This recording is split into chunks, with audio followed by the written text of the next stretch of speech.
So Dana, those of us familiar with your work know that you're really inspired by traditional designs. And some of your newer designs represent a whole new direction for Bourgeois guitars. Can you tell us a little bit about these more modern designs and kind of how you got started down this road?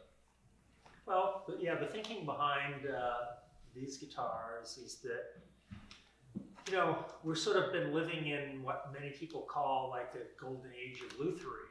And I think a lot of lasting design elements are going to come out of this.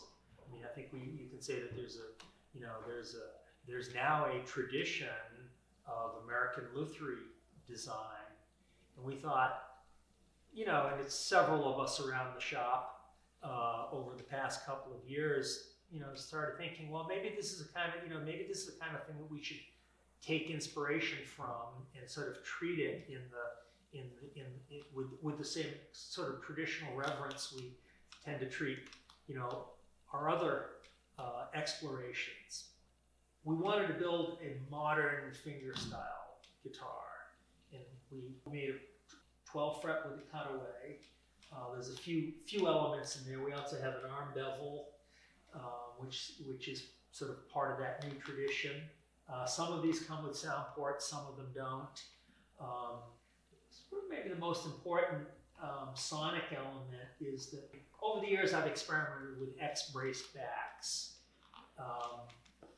This is a double X-braced back. It works kind of like a lattice bracing, which has been popular on top braces and classical guitars.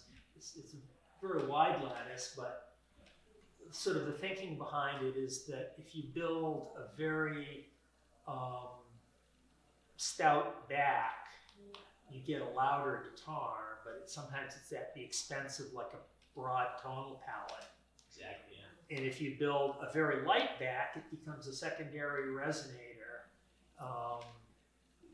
that gives you this broad tonal palette, but it's hard to build a guitar that's as loud as a guitar with a stout back. So I've always kind of tried to walk down the middle of that road and get a little bit of the best of both worlds. What I think the X-brace gives me is stoutness and lightness, and it's a really better way to get the best of both worlds than any kind of a ladder brace. It's much harder to build.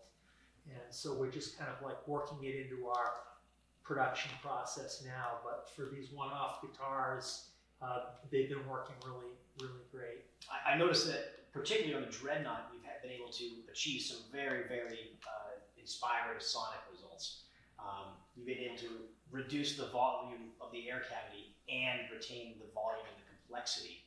Can you tell us a little bit about how that lattice back bracing affects specifically a Dreadnought design?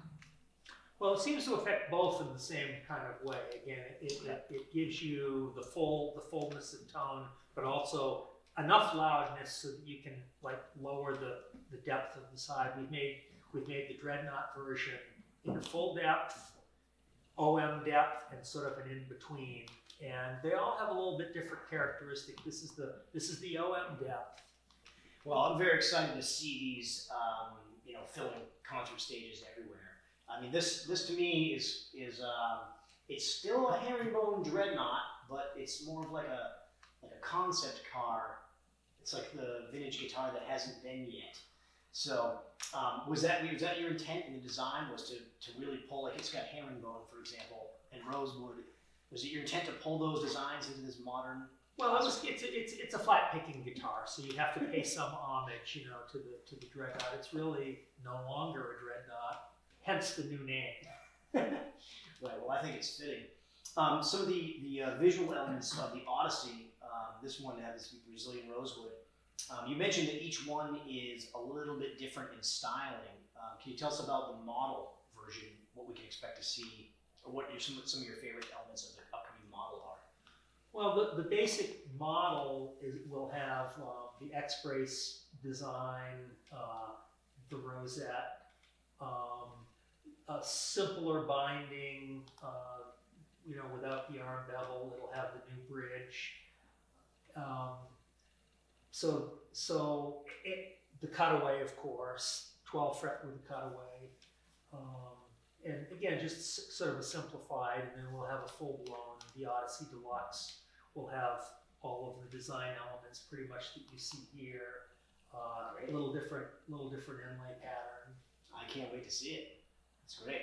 And I know we've sent these out to a few players, and I've been very, very happy with the results. Have you been enjoying some of the feedback? Oh yeah, yeah, very cool. Andy Falco did a performance over the summer using this particular model.